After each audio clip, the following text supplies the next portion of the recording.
Welcome to Dunk Bait, where we talk mostly basketball. Today we'll be talking about, is Steph having a better season than Westbrook's MVP season? Are NBA injuries taking over the season?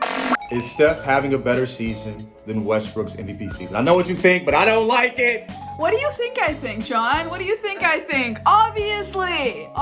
You're so anti-Westbrook. Come on, but go ahead. Let me listen. Steph is better this season than he was that season. He is actually getting better. That's the crazy thing about Steph, man. Like, he is hotter this season in the last 10-game stretch, thank you, Ben Cohen of Wall Street Journal for that, than he ever was. Like, what we're seeing in the last games, nobody can deny that. And this season as a whole has been great too, but better than Russ's MVP season? I don't think so. The Thunder had an over-under projection for 45.5 wins. The Thunder won 47 games. What Russ did was really cool, but what separates him from Curry is the fact that every time Curry does something fun, we don't have to have a big debate over whether it was effective or not. We know that. Dude, Russ averaged 10 points in the fourth quarter. He hit hella game winners that year. There was one game he had 20, and 20. He broke a 55-year-old record. If no one else is going to touch the ball, then you're going to get a lot of stats. You see his team?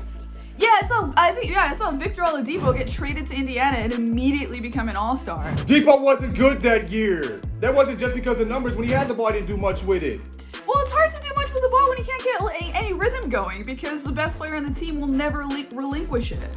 This is the thing with Depot. Depot's a guy that needs a lot of touches to be good. There's no way he can get a lot of touches when he's playing with Westbrook. He shouldn't. Victor gets traded, and it's not like it took a couple seasons after that for him to figure it out. That dude touched down in Indiana and became an all-star. He landed, and his game changed. Everything was different for him after that. Because he learned from Westbrook. He saw what Westbrook did, and he learned from the best. Russ off the court, how he is with his guys, like extremely loyal, completely different bag. But on the court, man, like, look, the guy, rebounding is a great example, right? We were talking about this yesterday.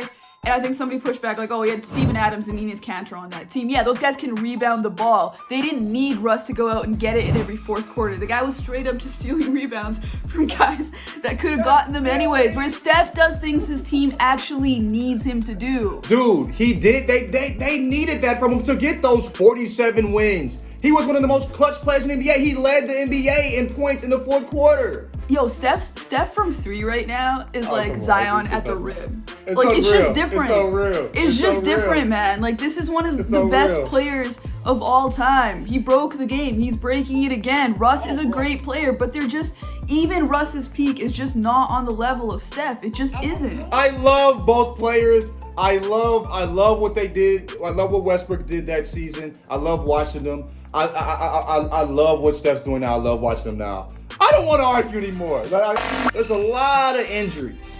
I don't think there's a single player we've mentioned in the MVP race that hasn't been injured. How is that affecting the game? Right now, LeBron is out, Kawhi Leonard is out, Kevin Durant is out, James Harden is out.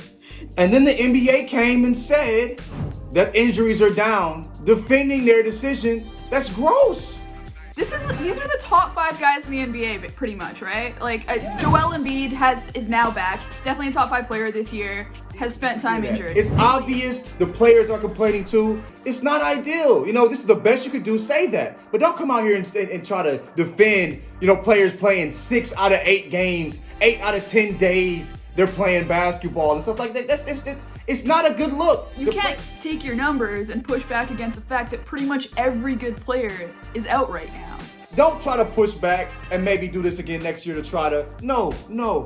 It's super strange to look at this season and try to guess what's gonna happen next. Like that, my goal this season is just stay in the present, right? Because I can't make predictions about what's gonna happen, and it's got me thinking about the playoffs and all these questions that we had, during the bubble.